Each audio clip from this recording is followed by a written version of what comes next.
11:30. And I just want to make a comment that we will make an adjustment to the agenda. After item 3, we will go straight to item number 9, closed session. Okay? So let us begin with, unless I have any discussion and questions from the fellow members of the board. Okay, great. And we will then begin by the invocation of members. Yes, sir. We have Mr. Roger Campos, who's going to lead us in our invocation, followed by the Pledge of Allegiances. Mr. Campos? Thank you. Please bow your heads. We come before you today humbly to thank you.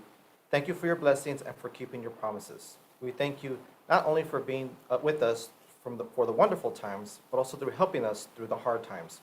We thank you for your grace, your mercy, and the undeserved favor you have shown us throughout this last year. We give thanks for this joyful holiday season, but we also pray for those who struggle during this season, mentally, physically, or financially. We ask this in your name. Amen. Amen. I pledge Pledge allegiance to the flag of the United States of America and to the republic for which it stands, one nation, under God, indivisible, with liberty and justice for all. Honor the Texas flag. I pledge allegiance to thee, Texas, one state, under God, one and indivisible. Thank you, Mr. Campos. Do we have any public comments? Thank you. Okay, with that said, as mentioned earlier, as permitted by sections 551.001 and 551.146 of the Texas Government Code, and pursuant to the same code, 551.074, we will now go into closed session at 11:32.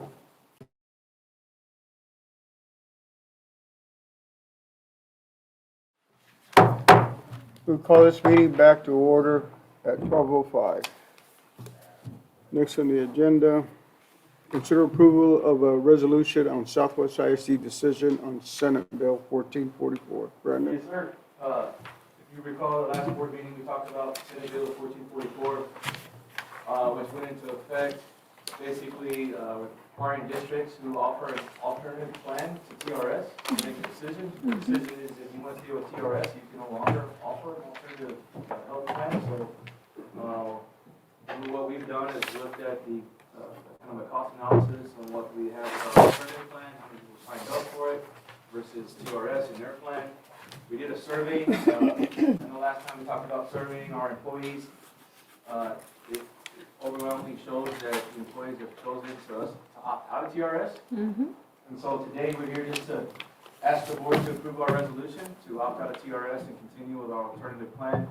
After we make that decision, we'll let TRS know, and then we'll work with our provider to offer it, and in the spring go out and look at what we can do, in the healthcare world away from TRS. So, I move to go Second. to go with Humana, the alternative plan. I want to make sure that I announce it because we don't know the alternative Well, plan. we don't know specifically if it'd be. Yes. So I think the So, motion would have to be just to move.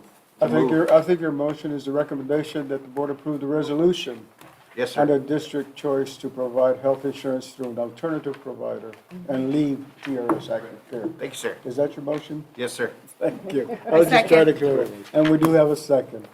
Do we have any questions from board members? No. Hearing no further discussion, all in favor, please say aye. Aye.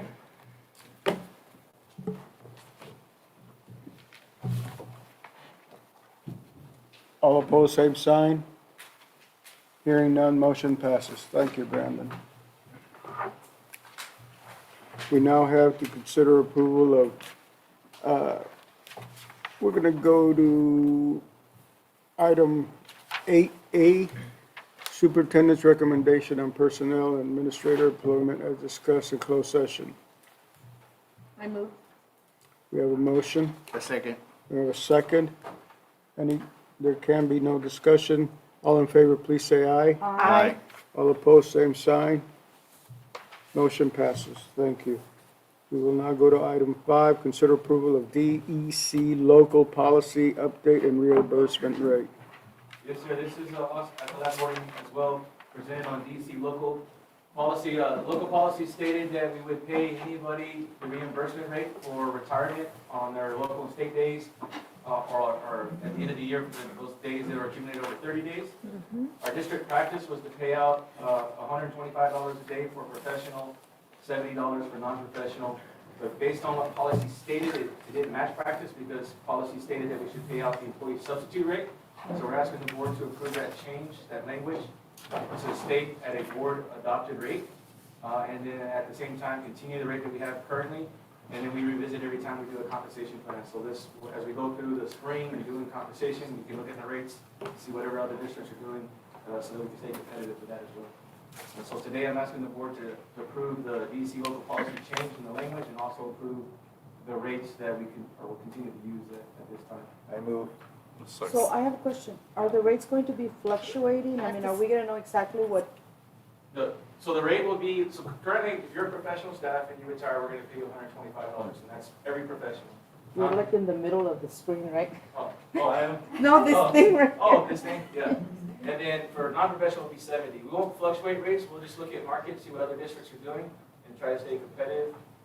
Really, there's no legal policy to even pay out the rates, but that's something that most districts do, and so we researched it, we do a pretty good job of paying off that rate.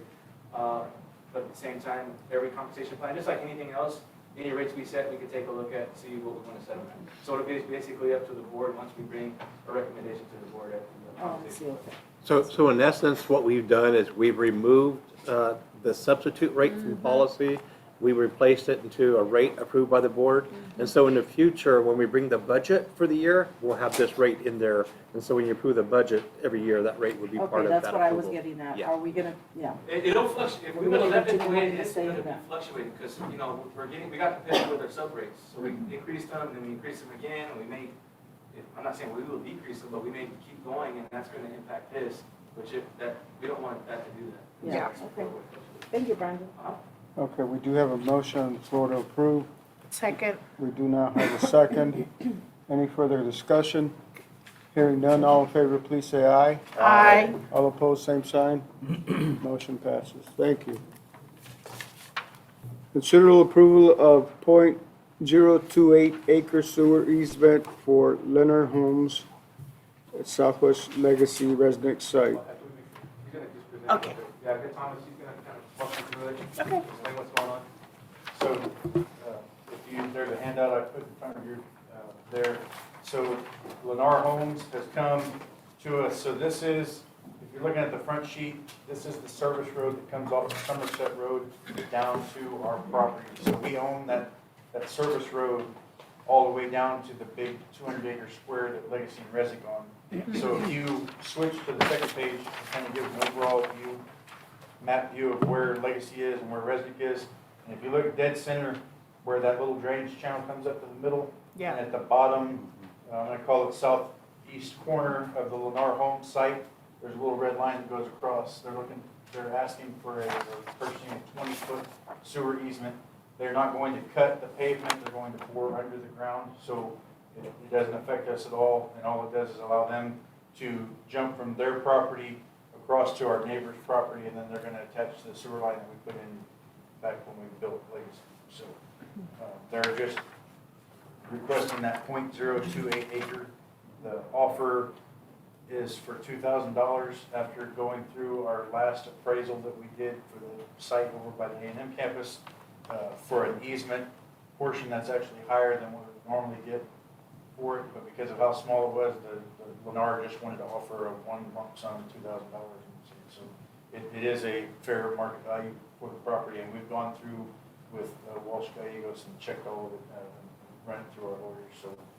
Who will be responsible for issues in the future?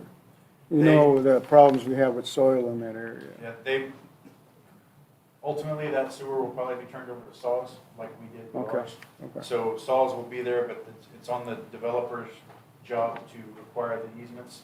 So the Okay. only time that anything would ever happen there is Okay. if there happened to be a sewer break right at the end of the Thank you. line.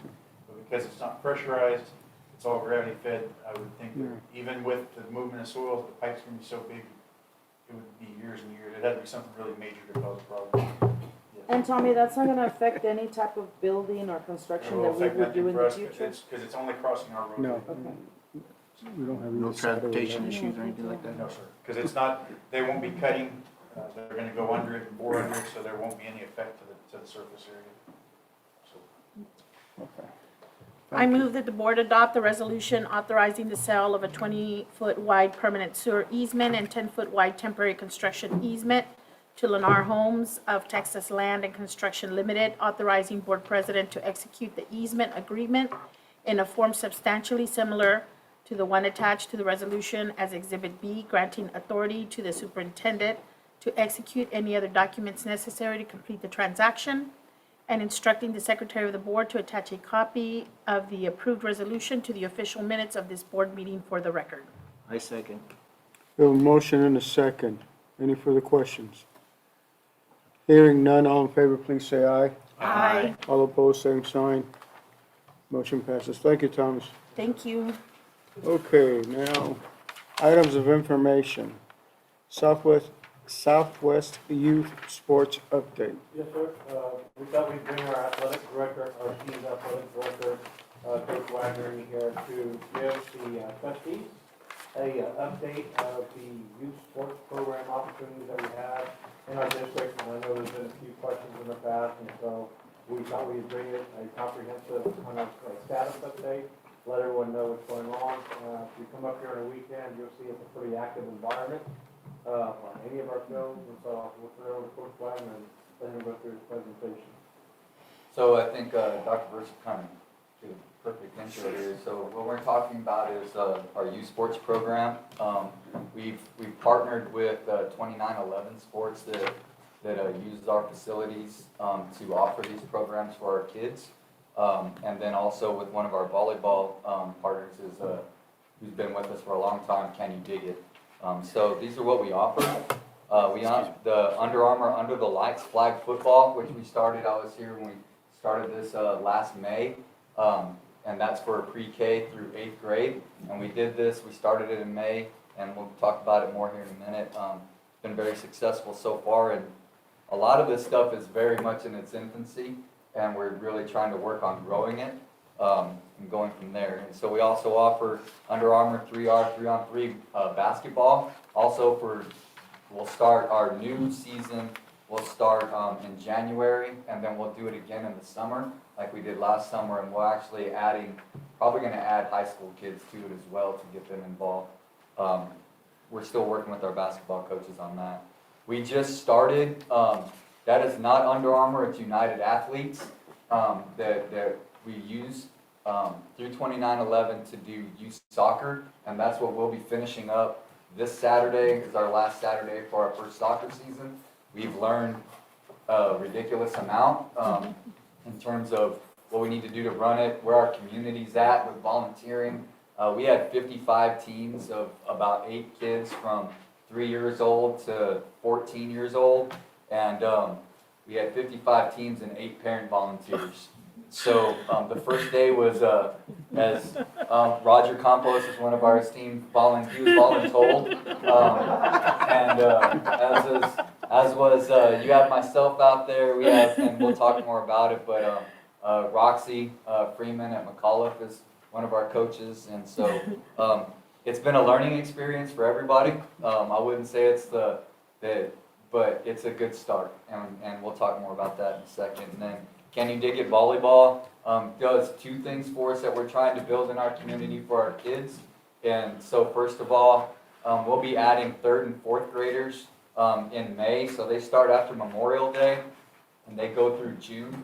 And so we do 3rd through 12th grade in the early summer for those kids. And we end up, it's gotten big enough, I think we're gonna have to use Legacy, Resnick, and possibly Southwest High School to do that as we get moving. We may be coming close to 400 kids in that, young ladies doing that.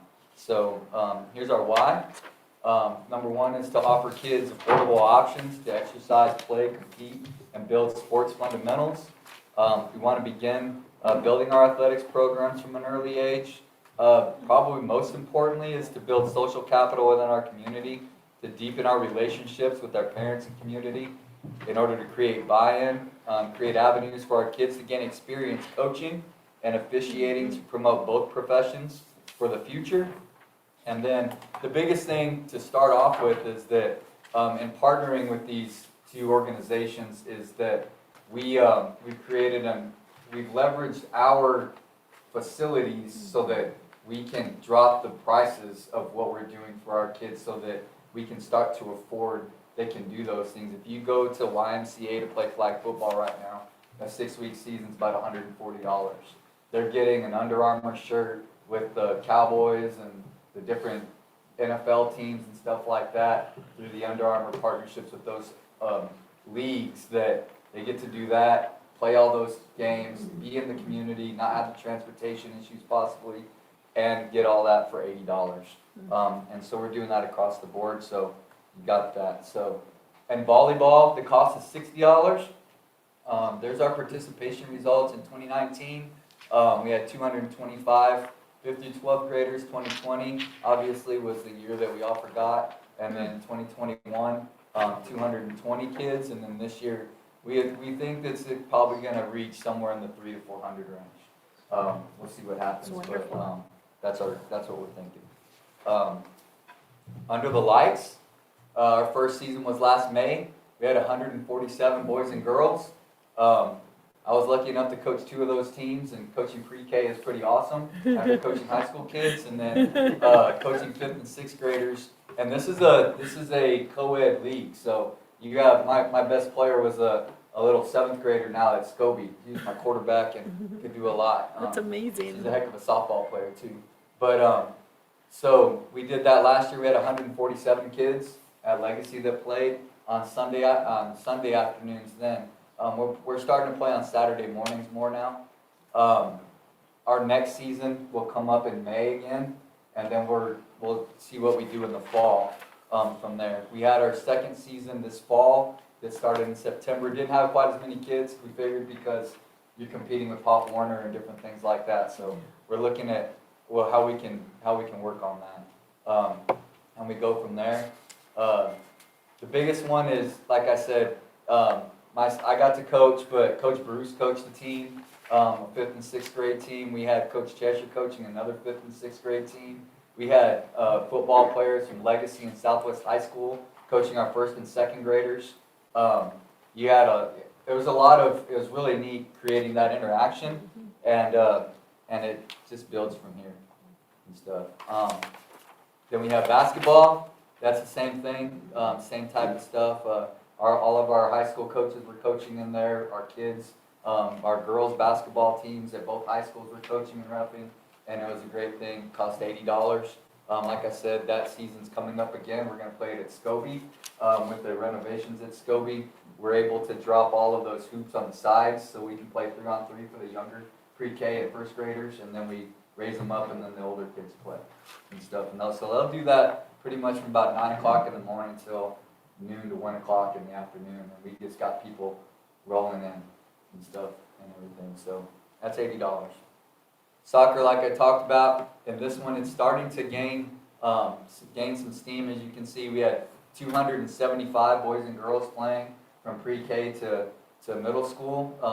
If you look at the picture there, you see Coach Luddian out there coaching some 3rd and 4th grade boys and everything. So it's really neat what's going on out there. We've got a lot to learn, but I think we can continue going. Our next season starts on February 19th, and we open up sign-ups when we start the basketball season. We start signing up for the next season. So our kids basically can play year-round for a pretty reasonable cost if they choose to. And that's what we're trying to keep them active all the time. And that's really what I got. Questions?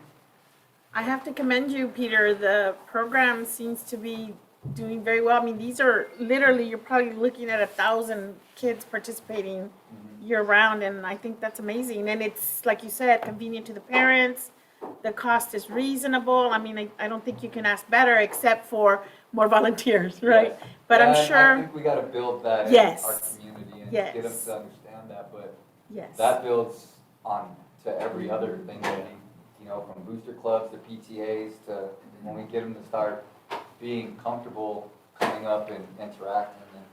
And you get to have a lot of conversations. Right. So it's a great thing that as we start looking at doing other things in the district, we put up game time plays all day long, so they hear what's going on in the district and really start getting people more involved. It's amazing. It's What a is great the job. contractual obligation for the use of our facilities? Do So- they have to pay a certain amount? Right, so what we do is we waive the facility rental fee, so that we basically leverage that to drop the cost for them, for our kids. So we pass on that cost to our community.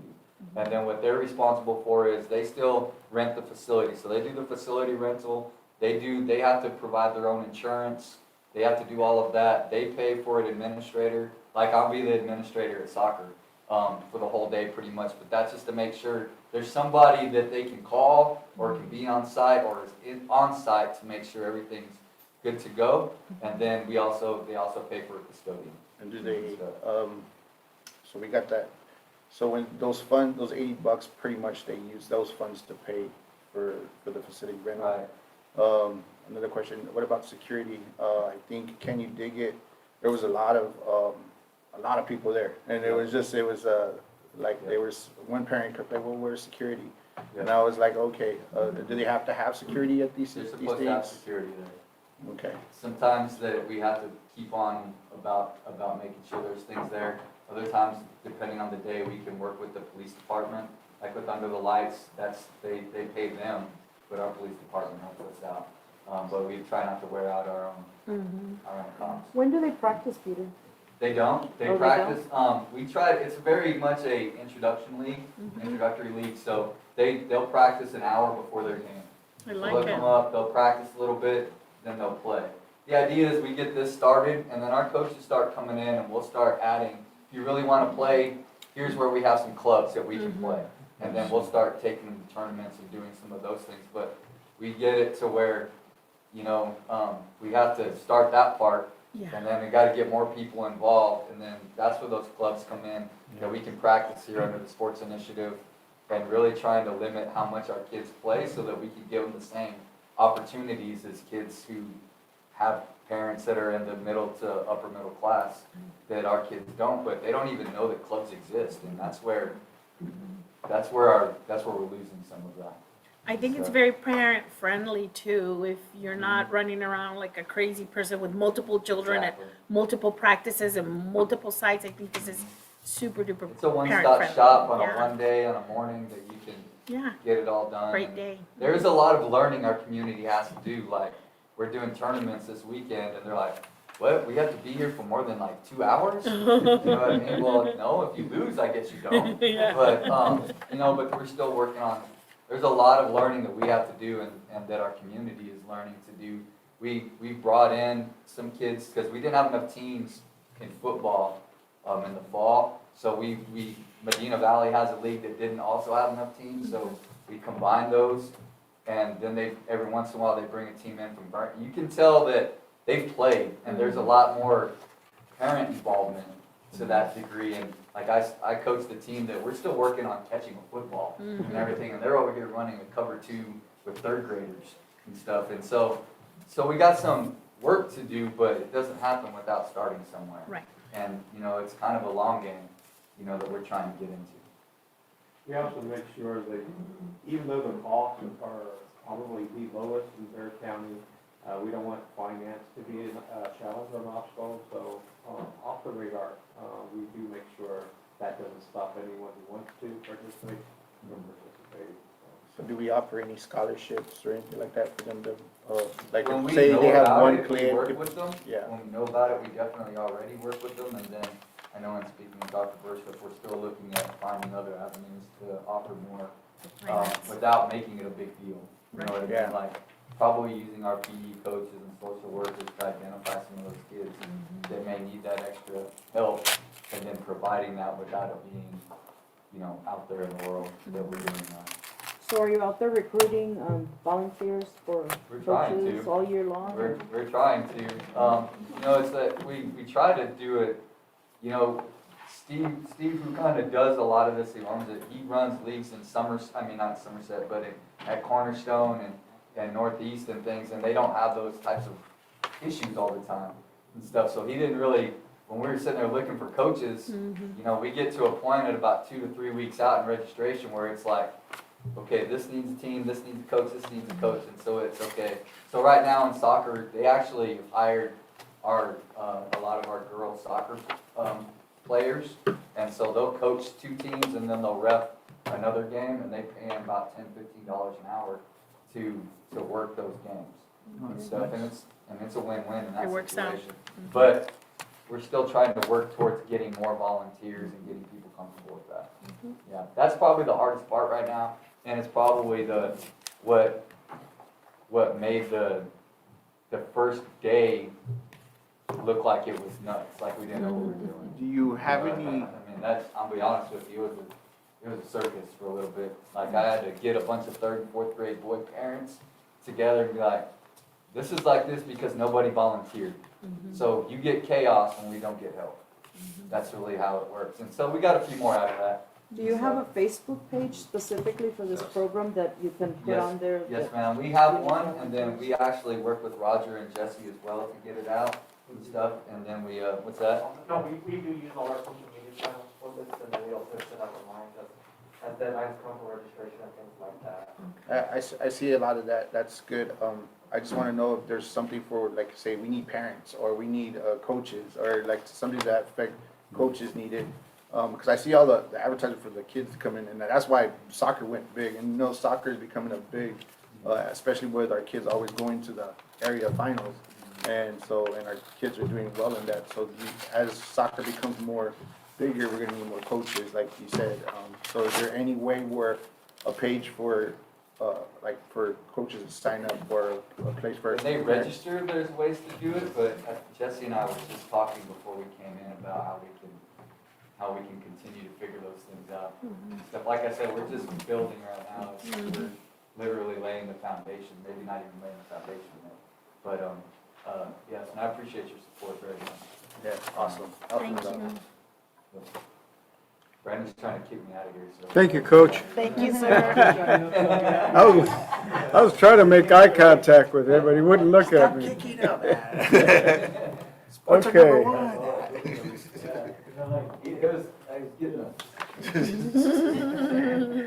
Update on district strategic planning process. I think we have 2 gentlemen here that are joining us, and Yes, sir, we have a really great friend of the Southwest side, a couple of them, Shalani Leal, Dr. Steve Flores, and JG Consulting, who have been working with the district and doing a great job of receiving information.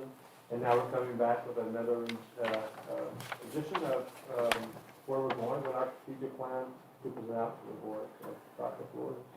Thank you so much, Superintendent Versa. And I'll say that it's always a pleasure to be at Southwest ISD and just listen to Coach. I mean, I'm fired up. I volunteer, but I don't want to. write it down. We're gonna need his contact information. Have to have 2 teams. No, excellent presentation. That's a hard act to follow, but we do know that this is important work. And we also wanted to extend good afternoon and job well done to this point, December 7th. What a year it's been, and it's an understatement, so I congratulate the staff and the board and this entire community for getting this far.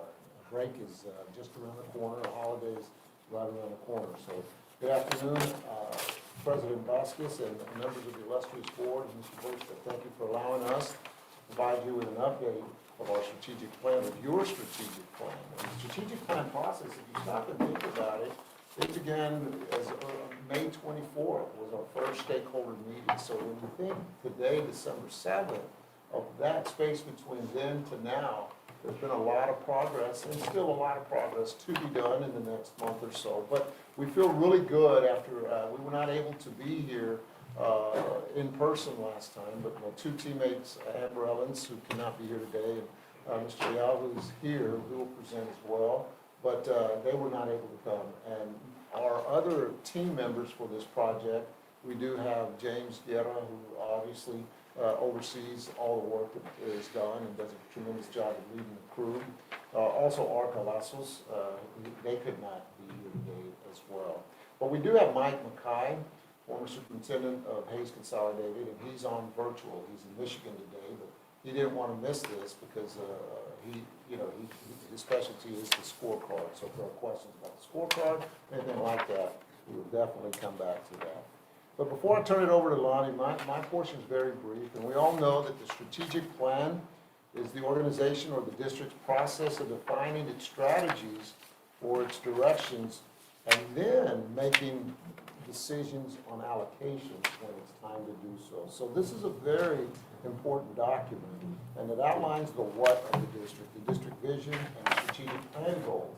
And as a result of last November 9th's meeting with the board virtually, thank you for the help and the guidance from 4 to 3. We went ahead and noted that you could be better served with 4 to 3 goals because we consolidated in wording and in practice as well. So I do want to commend again the staff for all their work in getting us to this point, and we look forward to the road ahead, especially next month. I believe we will be back with the campus improvement, or actually, is it the district improvement team, which will be a very, very critical step in personalizing the strategic plan for Southwest ISD. At this time, I'm going to turn it over. You have received, I think you've got a copy, but we also brought, if you did not, we brought this, we bound a copy of 2 documents that we're going to share with you.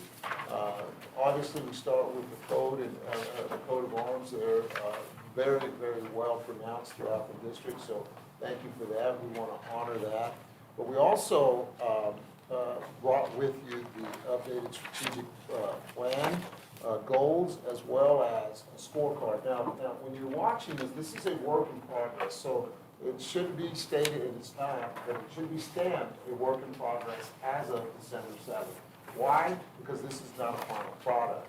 When it becomes a final product, then obviously it will be your vote and the board's approval that will end with that result. So with that, we are wanting some input, or today just to digest it and then come back. You can always reach out to one thing about JG Consultants.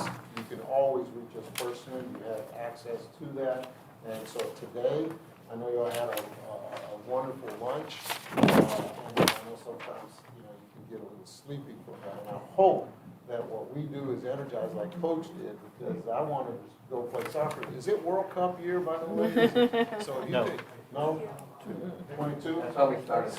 Yeah, so next year, if you had 200 this year, be ready for 800 next year. So with that, let me turn it over to Lonnie Leal to discuss the strategic plan and the scorecard, and Mike Mackay is available as well on the virtual portion. Thank you.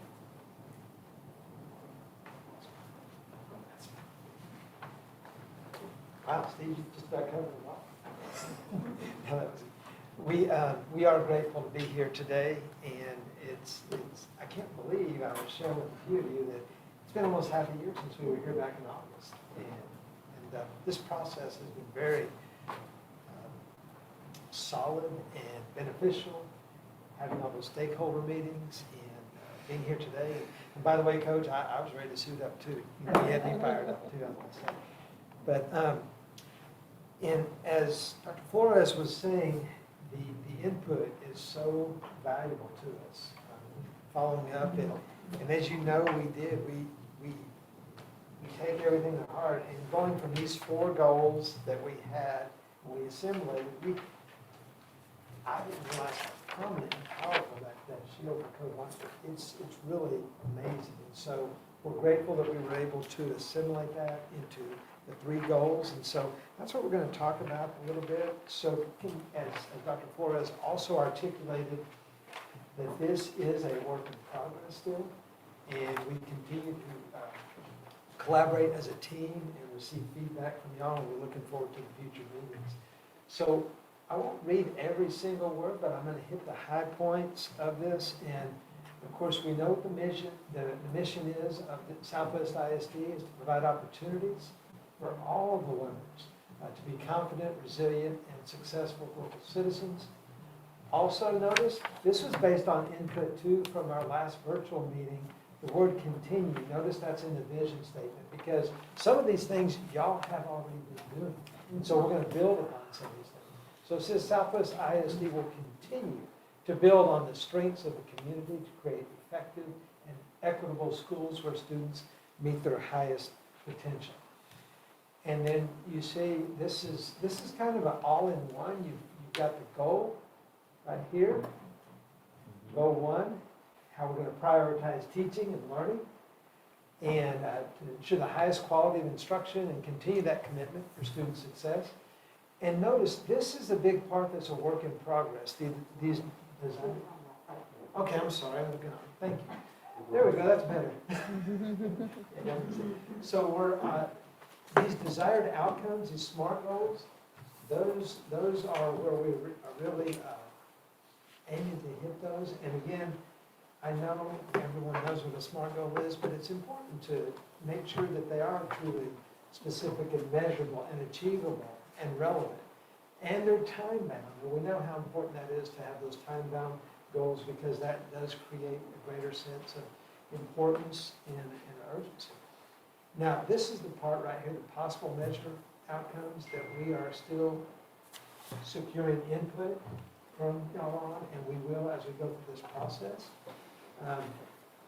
We're always looking at our PL system, our PL plan, because we all embrace as educators the growth mindset and how it is important for us to continue on the path of growth. Student success, within 5 years, we aim to meet the state performance indicator of each subject tested, plus consider measurements specific to, and these are some areas: CTE-related opportunities and accomplishments, special ed subgroup performance and processes, reading levels, early learning, and CCE enrollment. And feel free, Dr. Flores, if there's anything you'd like to interject too, as I'm going through this. Well, the three, on this one, you actually also have the 3 from House Bill 3 that are guaranteed you have to have for House Bill 3, early childhood, math, reading, literacy, and CCMR. So it's incorporated nicely into that. And again, improved opportunities for students to reach their full potential by participating in these courses and certifications. And what a gold mine of an opportunity that this area has with the growth and all the partnerships that are in place, and continue to build on those partnerships with the universities, the community colleges, with Toshiba, with Amazon. Some of those are just to name a few. The quality of instruction, we're always looking to refine and enhance that with fidelity across the district, through curriculum internal audits from a growth perspective, and walkthrough observations. As a campus administrator for many years, I realize the value and importance of those walkthroughs, evaluations. Goal 2, Southwest ISD will commit to attracting and retaining highly qualified staff, as well as developing and supporting the growth. So not only are we aiming to get them here, we want to keep them here, and we've got some great quality here, but we want to provide that PL, because that's the lifeline of growth. And without that, that's where stagnation and complacency and sometimes burnout sets in. So you got to keep it relevant and fresh. And these are the desired outcomes, the SMART goals right here. You see there's 4 different ones. And this culture of inclusion and collaboration is very critical. Something else, as we know, we want to create that employee-friendly organization based on trust and effective communication. And again, notice growth. You'll hear that, those growth opportunities, that's embedded throughout this. Some additional possible measurable outcomes. Always looking at that TAPER report that we all have access to, the PEIMS data on staffing. We're very impressed. Dr. Flores and I were talking about the number, the input that on the last survey. We don't know what the latest numbers are. I think it is like 943 or somewhere in that neighborhood. But notice this: survey staff around a culture of inclusion, collaboration, trust, and effective communication. Keeping that dialogue going. We are not operating from a dictatorial stance. We want to have that ongoing collaboration.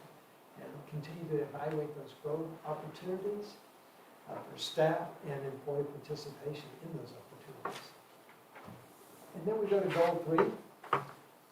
Southwest ISD will increase the effectiveness of communication and service with the school community including students, parents, teachers, and partnerships, going back to those partnerships and how critical they are to meet each student's educational needs.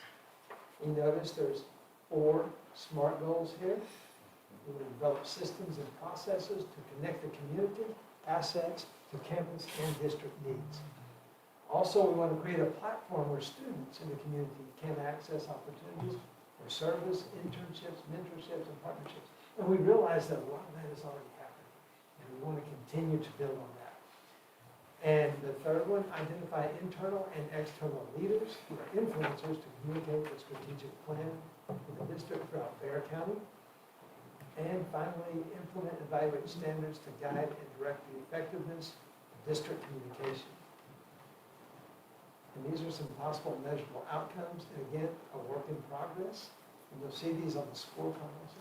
We want to survey to identify stakeholder partnerships that are available, and survey to determine student-teacher community awareness available, opportunities for students in service, internships, mentorships, and partnerships. Evaluate communication systems and processes to determine the effectiveness, and a survey of stakeholders and community members to determine if they are understanding the district's goals and our strategic plan. And that's everything from that document.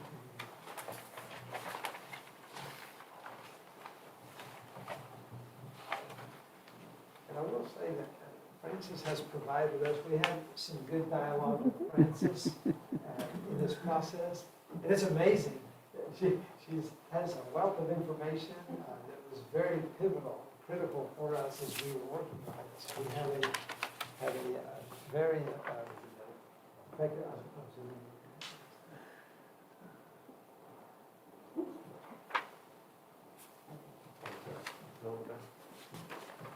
Of course, I know you have it in front of you too. This is where the rubber meets the road, and this is also where I love this scorecard because you've got the goal, you've got the SMART goals, and you've got the percentages here, and this is also where SWIC is going to really put their stamp on it as we collaborate with the percentages. Because you notice we have stuff. We have 18, 19 as the baseline, and then when you go over, we're going all the way, of course, this is a 5-year strategic plan. So this was something that, and Mike Nakai, who is online with this, he and Steve, we all collaborated about this, but Mike, I don't know if you want to turn your mic on, and if you would like to interject, give some more background knowledge on the creation or the development of this. Sure, absolutely, Lonnie. Can everyone hear me okay? Yes. Yes. Thank you. I apologize for not being there today.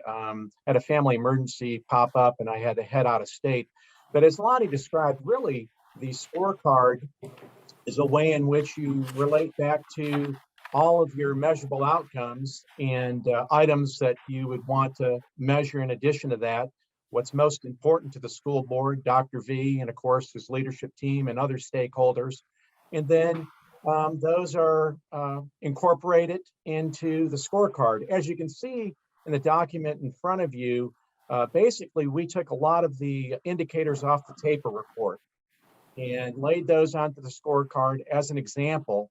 It's important for us as a team to customize this scorecard for you as we move through various iterations of this document. This, as Dr. Flores mentioned, this is our first iteration, and we anticipate it changing many times as we move forward and meet with you as a board, Dr. V, his leadership team, and your task force as well. But you can look down the document and you can see goal 1. Obviously, basically everything we have there is a TAPR report.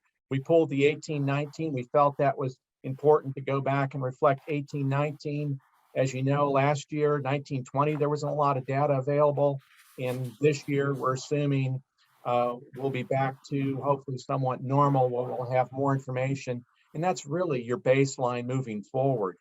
And of course, we would love your feedback on that. If you don't feel that's appropriate, then we need to modify that to better meet your needs. And if we move down to goal 2, I'm not in the driver's seat. You can see 1.2, 2.1, we have the retention rate. This pulls off the strategic plan, sustaining a culture of inclusion and collaboration. Moving down to 2.4, I'm not going to read them all to you. Recognize the value of employees and performance, some growth opportunities. We didn't include a lot of the growth measures here because we really would like to meet with your team to define those, and not only define those, but also develop, how you're going to measure. I think it's important if we're going to have a SMART goal, it needs to be measurable. And I'm assuming many of those may make it all the way to the scorecard. As you know, we only want to include what's really important to the board, Dr. V, and other stakeholders on the card. Obviously, if you incorporated everything, then it would just be overwhelming to many people. Our hope today is that you like the look, the feel of this scorecard. Does it make sense to you? Is it easy to read? Will you be able to communicate to all your stakeholders, all of your measurable outcomes that you'll develop here in the very near future with JG Consulting? And if we need to modify the document, obviously we're here to do that. I think the customization piece is very important to us, where you find this document as well as the strategic plan meaningful. Obviously, most of it's measurable, and that it's going to be usable. You'll be using this and modifying this document over the next 5 years. I think that's really, in a nutshell, what I would like to add today. And of course, we're here to answer any questions you may have regarding the document itself. As far as the document itself, what we also know is that today, that's a lot of information. I mean, as a superintendent, we know that given a board, it wasn't our intent to give you a lot of information and then say, oh, this is, we want you to be able to look at it and come back and share with Dr. Verstaff and others around the team.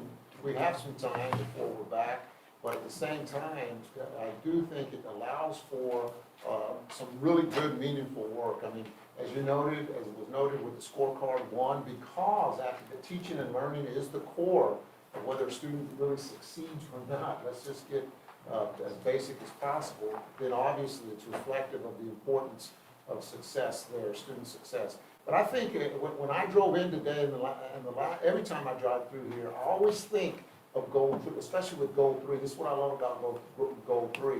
The possibilities with goal 3, because what you see as empty land won't be empty forever. This is a strategic point, place, and time, and just the confluence of, I was the superintendent in Harlingen, and coming into, sometimes you actually get to the Valley portion of right here in Southwest ISD, some of that. Even though Valleyites do not ever say, unless you're from Willacy or County or Hidalgo, Cameron County, that's the Valley. If you say Laredo, they're going to tell you, well, anyway, just know. So I'm not saying this is the Valley, but I'm saying that the growth potential here, and why am I speaking in those terms? Because I'm seeing it right now.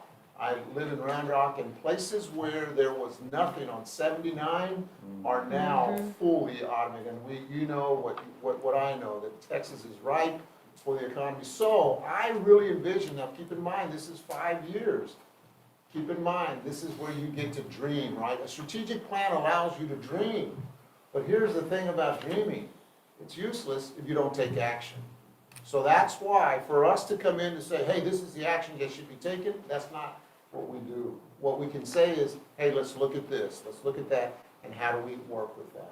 And Francis has told us that we're scheduled for January 19th, so I know that there'll be a lot of time. You have homework, we're gonna leave you, well, I said, no, you're the client, you're the customer, so no homework for you guys unless you want to look at this and say, how do we dream, but yet how do we make sure we take action and let's measure that? That's the beauty of what that, because again, I've always said facts are better than dreams. So you get to do with a strategic plan, lay the facts as it comes back each year, and then you go. That's why with James, when we talk about SMART goals, we also talk about smarter goals, because you evaluate and then you research them continuously as well. You add the E on. So with that, I know that it's been somewhat of a long day over in the executive session, but we're here for questions or comments or our email and our phone numbers, you can get. I just want to make a statement that I like what I'm seeing. It looks like you're equally involving those being held accountable as well as those doing the accountability. And these scorecards, I think are going to help us with that in keeping it equitable and letting know those being held accountable what their goals are and those that are doing the grading, what they're grading on. And I think I like what I'm seeing. Thank you. Do we have any ideas of like what we're gonna use for like baselines for like goal 3?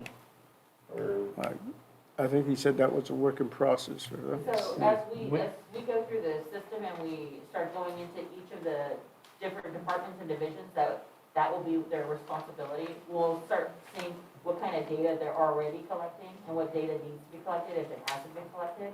As we go through and clean these up, to make them smarter, goals for ourselves, and then really to make sure that we're not overburdening. yeah. We don't want to have 30 of these, because that's not what our stakeholders don't want to see that. They want a clean version of what's really important to them. So we'll bring that back. We're still having to work with the DIT through Patty Escobedo and make sure that we run that through our parents, our community, and our staff. And then we'll be able to bring to you a cleaner version every time we come. And as for the goal 1, do you see what kind of percentages that we may have to increase within the next 5 years, like to see like a trend to keep going in growth and results? Yeah, so we do have, these goals are based on the meets, which is, we've got approaches, meets, and masters, so that'll be something that we'll have to define as well. And so each department within the teaching and learning does have some goals. Campuses have some goals. They also have some campus objectives for them to reach. And so the conversations that are happening are ongoing based on the data of whatever assessment is given and administered at the campuses that we do follow up.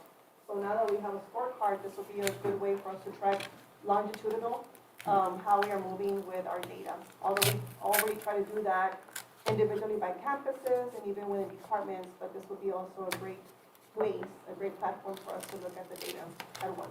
We've been very clear, we want to be held accountable for success or not. And so this community report card is the first time we're putting it, we've talked about it for over a decade.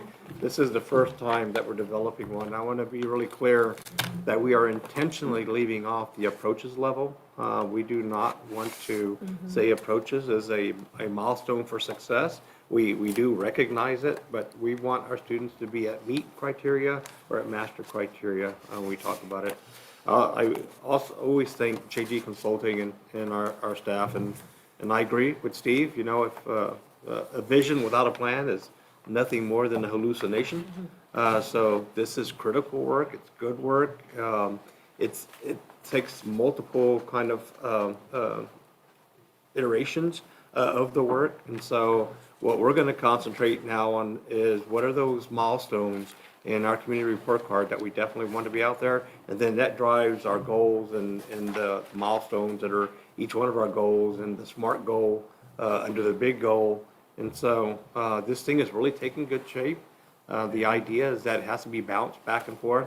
What I would ask from the trustees is you have this document, and if you can take some time to go through there individually and make notes and bring it back to me, so that when we go to senior staff, or bring it back to Francis, when we go to senior staff or we go to DIET, we have your reflections in there as well that we can share with them, that we come back with another iteration, and then we get to the finish line and we bring it to the board to approve the overall 5-year strategic plan and actually give it a name too along the way. So this is where we are, and there's some things we're intentionally doing. So I know I've made some notes about credentialing, and we all want to be held on the number of certifications our students graduate with, licensures, job intern opportunities, job shadow opportunities. We always want those to be on paper so that we're always looking at them. We're measuring them every year so that we can put action behind improving if there is an area that needs to be improved, definitely. I just have one quick question. For the baseline 2021 numbers, how far into 21 will we be before we get those numbers? Once we start using this? For that, for 2021, we already do have data for Oh, okay. 2021. It was just 1920 that we don't have any data for. Yeah, I knew that 1920, but speakerphone, okay. Yeah, we can bring the taper to you guys. We can print the taper report, or you can find it online. We'll send out a link. It's easy to look at online.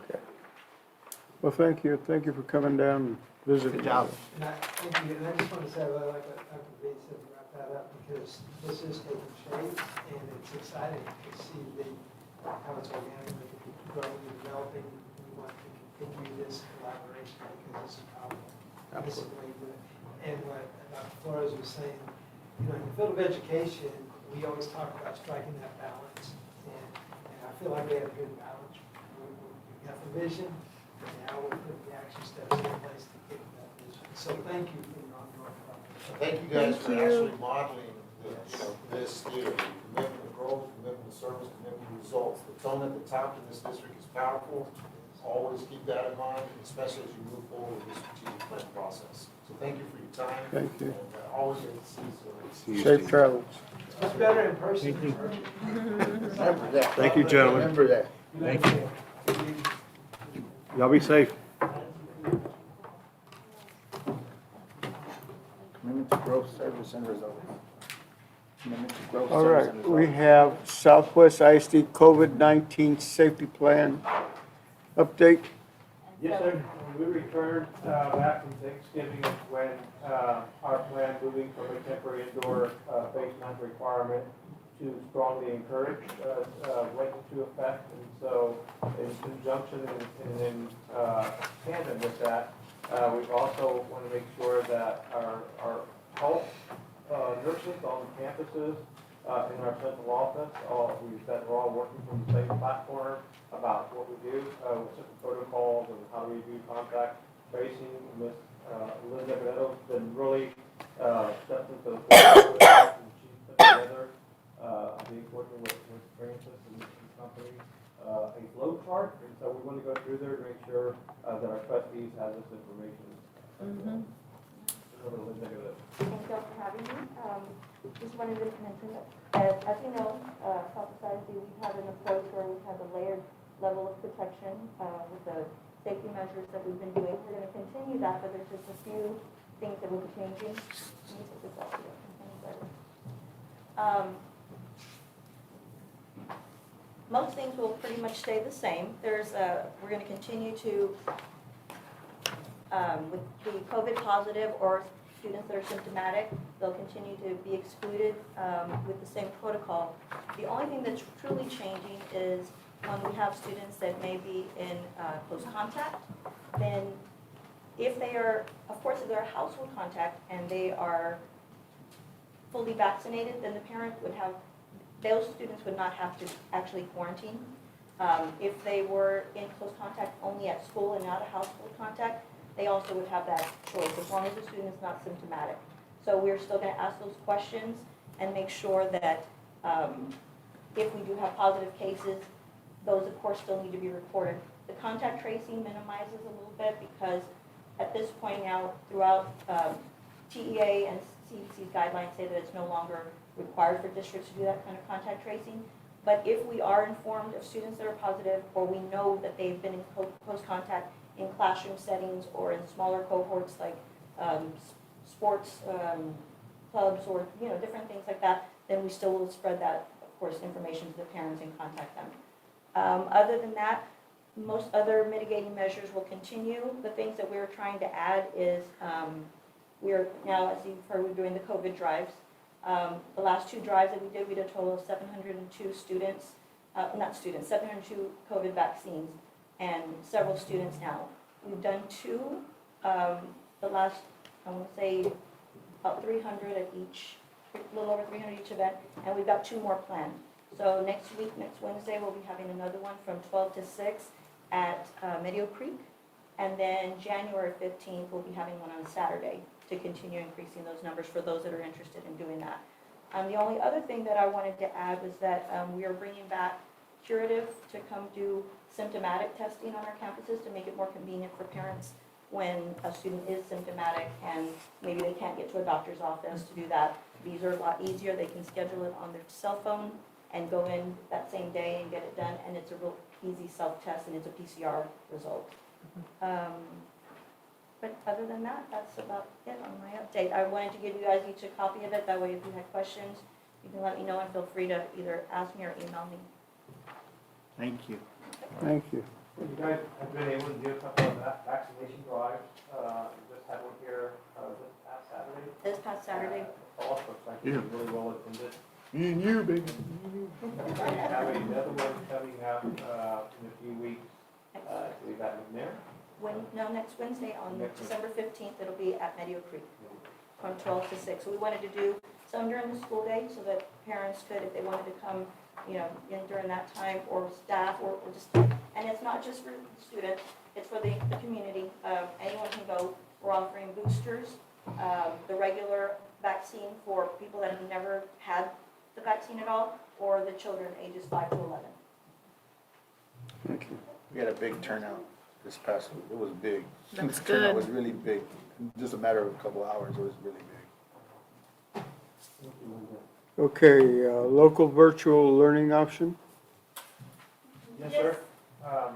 As you know, and the wheels on this really well, we do have a non-state funded local virtual program that we're running in parallel in concert with our brick and mortar education opportunities. And so Dalila is going to bring that information. We're really looking for some direction from the board, not looking for a board action. We definitely would like to hear your thoughts.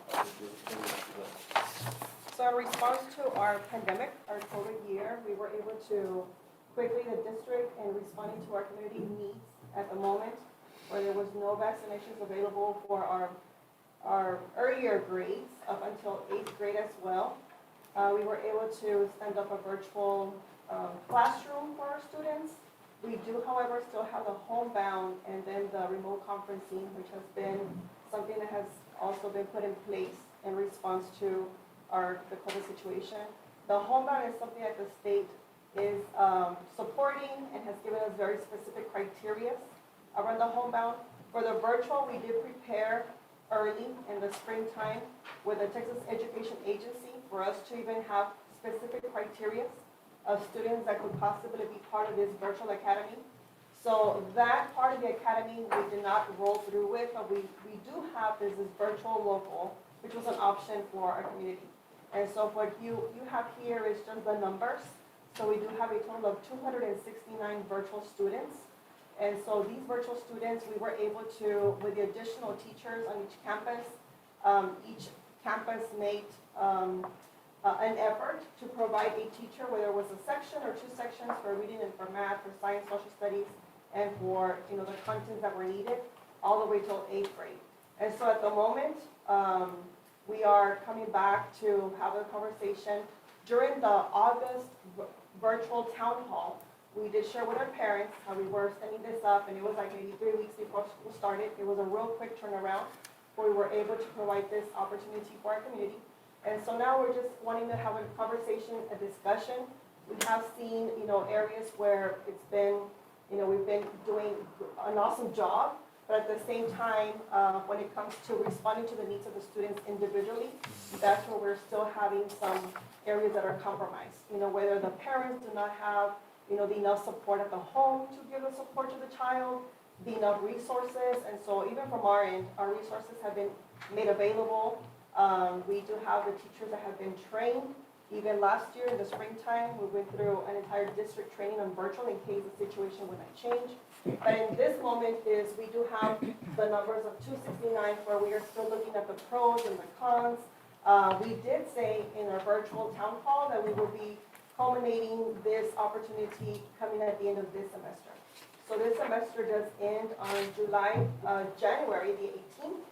January the 18th will be the beginning of our next semester. So we just wanted to just share the information with the board. Again, we do appreciate the board in supporting this effort. We did have all the resources put in place, and so now we just want to report out what will be our next steps for the virtual local option. So what you're asking is you want some type of direction on whether or not to continue this? after the 18th? Yes, we'd like to know how far the collective board is invested in this. We have talked about a senior staff, and we feel with the change moving to strongly encourage that the benefits of our students coming to brick and mortar buildings with a teacher is more of a benefit. And so we think the risk is lower, the vaccines are available now. So we would like to bring all of our students, the 260 or so students who are participating in local virtual programs, that they participate in our school program. There are funds that are associated with this, so it's not driven by money, it's driven by we're trying to Do what's best. mitigate these gaps, or learning gaps that students have, and do that much better than we have in the classroom. Dr. Verstuff, are we going to remain open to the possibility of, so with, the variants, the Omicron and stuff, we still don't know what's gonna happen with that. If we bring these kids back into our buildings, are we open to reinstating the mask mandate if the numbers start to get unmanageable? Because I think once we bring this, if we don't do the virtual anymore, it will be hard to stand it back up if the numbers all of a sudden jump, right? So what would we do? I mean, I know the children are vaccinated. Would we be open to bringing back the mask mandate if the numbers indicated? In the statement that we sent out to the community about changing it to strongly encourage, we did make sure that we put that we would reserve based on the landscape of what COVID looked like in the future, but we reserve the opportunity to revert back. We feel that the times call for it. And I also feel that we can go back to a virtual program if we need to in the future. But, I think we're going to be dealing with this issue, I think, for multiple years. And I think we look for those safe opportunities when that door opens to make this modification and change. And I really feel that that door is open right now. And I know we have another variant that we're continuing with. We don't know what it looks like, but we always would come back to the board, have a conversation, get y'all's understanding of what direction we want to go. And we can always go back, reinstate a virtual program. We can always go back and reinstate a indoor face mask requirement or 100% face mask requirement. And I just have to say that, I feel comfortable with not doing the virtual, and I think, for me, just the fact that the children are now vaccinated, right? That is a huge protective cover over them. And I think, like you said, encouraging the mask, there's still a lot of parents that are telling their children to continue to do that. And, me personally, I think I've been very, very, conservative about this the whole way, right? Where, safety being the highest order. I'm okay with, getting the virtual, bringing that down, and as long as we understand that we have to be ready just in case, right? On those numbers, that out of those 269 of them, are any of those kids have immune disorders, or do we know the numbers, that are exact numbers of those kids actually that may have to stay home because of their disorders or stuff like that? Because that's one of the reasons why we basically put that out there, was for them to, because of these disorders. I don't want to take that out of the loop if those are the 269 kids out of our 13,000 that have disorders, for them to be in our schools. And the state has been conscious of that, and for that, we do have that homebound opportunity, that if in the case the student also meets those specific criteria where you would need a doctor letter, we do have a follow-up. The state, we bring it before the board for you to just, disclose some of the information, and then we do submit this information back to the state. And so that's why that homebound piece will continue. The state has been very, very good about responding also to the state and community needs. And it's maybe just in our virtual area where you're looking at the students that will be participating with no other, I'm not gonna say, that we are not providing the necessary resources on both ends, but one of the things that we are finding is that, especially right now, most of our programs, testing will be online. We're moving into a semester where we're gonna be practicing keyboarding. We're going to be doing more manual, more hands-on, And so we definitely do not want for our community to miss out, and our students to miss out on these opportunities that we're preparing. I think that's a key point is the communications to the parents to make sure that they know that we're bringing them back because we need them back to learn and prosper and going forward. I think that's the key thing for is the parent communication. Oh, we got a vaccine out there. You can get it here. We want you to come back to our schools. We want you to be more prosperous. Staying at home, I mean, you have those kids had to meet a criteria to also have kept their grades, kept their scores up. But I want them to understand that we want them to have, the thing is the face-to-face with other kids. To be in a mode, that's the thing we're finding out right now as we speak, that a lot of students are having problems doing face-to-face with other kids and they're getting into squabbles and stuff like that. So We strategized 2 letters going out. One would be December 13th.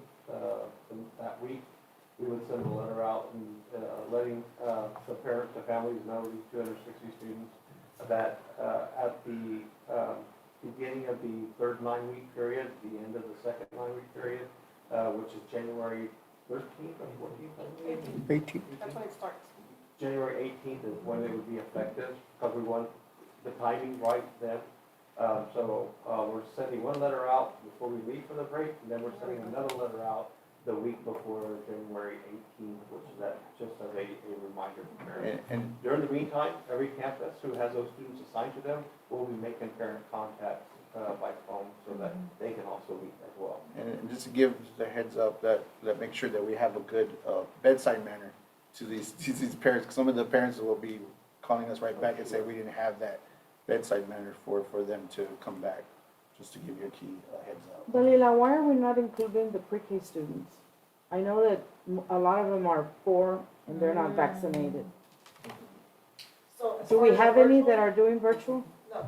Okay. No, virtual was not, pre-K was not part of it, since pre-K is also been an option. Yeah, it's for really them to hard. even attend, and so even since this year, our attendance has been, low, our enrollment has been low, so we just know that even in the pre-K, rolling a particular program for them, such as virtual, it was not gonna be conducive, because a lot of the pre-K is more of social interaction. It's not direct instruction, and so, yeah, we just. I understand all that, but whenever we talk about, oh, the kids are vaccinated, we're leaving those out. I mean, I have a grandson that doesn't even turn 5 until next summer. So, you know, we're discussing this and we're just not considering them, it seems like. There are, and that's a really great question. There are new rules that just came out on November 30th from the federal government in reference to all of our Head Start programs. And there's an expectation that, and it hasn't been challenged yet, we expect it to be challenged in the courts, but there's an expectation that every pre-K teacher wears a mask, that every pre-K student wears a mask, whether you have a mandate or not, and we know it's going to be challenged in Texas. So we're just now receiving new information and new guidelines to come into compliance. I think by mid-January, we're supposed to be coming into compliance. So the way it's written, we either are going to violate the state law or a governor's order, or we're going to violate the federal law. And so we are working, we're in a Zoom yesterday at Region 20 to kind of work out the bugs, what that looks like. But I know there's some data presented on the young students, and the concern was their ability to spread COVID, but they seem to handle, if they were to contract COVID, they seem to handle the illness and get through the symptoms. But I don't want to guess at numbers. I'd like to bring that back to you all. But we are going to discuss that in January, because that just is coming out from the federal government here right before we left for Thanksgiving. I personally am all for the remote conferencing, the virtual to end. I think that the students do need to be in the classroom. My grandson is in the classroom, and I feel that all of the little kids handle wearing the mask very well. Every day he leaves the house with a mask on and he comes back with a mask on. And I see all the other kids doing that too. But I was just wondering, we're not making a reference to them. You know, we're saying all the kids are vaccinated, and I don't like hearing that because they're not. And also, we may have parents asking these questions as well. I mean, depends on whether the variants come and, you know, depending on how it spreads or whether it does or not, you know. That's fair. Thank you. With that said, I believe it's on you, Lloyd. Do you have one more thing? In front of you, you have a 3-page document with events, so in the next 10 days, there are 33 opportunities. I counted them, so sitting here. I just want to touch base on a few of these. I know on this Saturday, the 11th, is the Blue Santa Parade, and I know Jesse was just sitting here, which begins at 9 o'clock. Meet at the bus barn. Parade's going to begin at 10 o'clock. Probably get to Miller's Pond about noon that day. And so, just like to know if you plan to attend that, to let Mona know or myself know, so we can make sure we're working with Toyota. I understand there's a shortage of Tundras, so we don't know how we're going to work that out, but we will have a vehicle, maybe a district vehicle. It's not that they don't want to loan them to us; they just don't have enough anymore. We have enough trucks, whoever's gonna be available to be in the parade, we're arranging that already. Okay. So that's not a worry, so please join us if you can. On December 13th, 14th, 15th, and 16th, that morning of each one of those days, it's the last week that we're here, we are going back to the in-person Choices Beyond the Bell, which is where we sit and talk to every student, one adult, with one pending graduate, which has been a huge benefit prior to the pandemic hitting. Then we try to move it to virtual. That did not work very well at all. So we want to go back to the face-to-face. If any board member wants to volunteer any of those mornings, just let me or Mona know, and we'll get you on the list. There's a training component with that that's coming up prior to us doing that, but we will spend, I think, 2 mornings at Southwest, 2 mornings at Legacy, and then 1 morning at CASTEM with those graduates. So if you're interested in doing 1 morning or all 5 mornings, just absolutely let me know so we can add you to that list as well. That's a very important event that we do. With Lloyd, if we did the training the last time, do we need to do the training again? I honestly don't know. The answer to the training is to make sure everyone understands what's going to be inside the notebook, but if you're comfortable, Well, is it the same? Is it the same, do you I'm know? going to say, from what I understand, I don't know if it's different. It's the same format, you get there, you fill out the Google form, We also have a virtual training, you can go ahead and send that information. Oh, that would be good, just for a refresher. Thank you. Yeah, if you went to it the first time, it's probably going to be like a Well, I didn't refresher. get to go. I did the training and then I was not able to go, so I really want to do it this year. Okay, and one last thing I have, as board president, I get some certified letters from people that are putting in for schools, those other schools. And I know our staff deals with them and answers them, and normally doesn't do much good, but if any of the other board members want to just peek at them or look at them, they're here. And if you really want a copy of them, you could ask Mona. Yeah. But I don't want Mona making copies for everybody. Yeah, If we you get don't. them constantly. What Yeah. are they? They're the They're- new charter schools and stuff. opening That up are in our area. thinking about moving into San Antonio, so what they do is they have to apply to every district with the state that they could be in any of our districts or affect any district in Bear County. Oh, So it's just pretty much a generic- general Yeah. letter with their name on it. yeah. And Oh, Well, I'm so- pretty sure So- y'all update us on whenever Yeah. there's something When- near us. Oh, I can tell you for the last 5 years, we always signed that this will have a negative impact, but it goes to TEA and it goes in the file somewhere. No one's reading it. Okay, with that said, I don't think we have anything else. Say, do we We, move on to the recommendations for closed session? did. Okay. Make sure I know we did or not. Thank you. You Thank voted you. twice for it. Yeah. Okay. Okay, and with that said, you have one more? Can I show you guys a quick little video? It'll take just a few seconds. yeah. You know, Roger, I'm sorry. we have 5 minutes. It's fine. I only need 30 seconds if Roger can bring it up. I can. Technology can keep up with me. I just want to show you your McAuliffe Middle School principal this morning. That is her greeting her parents, and that right there is a dedicated principal. And so I thought, I got that, and I wanted to share it with the board. So if you see Roxy, Tell her she's knocking it out of the park for her good mornings. I think our superintendent can up that. Oh, I'm sorry, let me rephrase that. That's your superintendent at McCall. I thought it was cute. Yeah, it is, that's awesome. Adorable. That's it. Thank you. Okay, meeting's adjourned.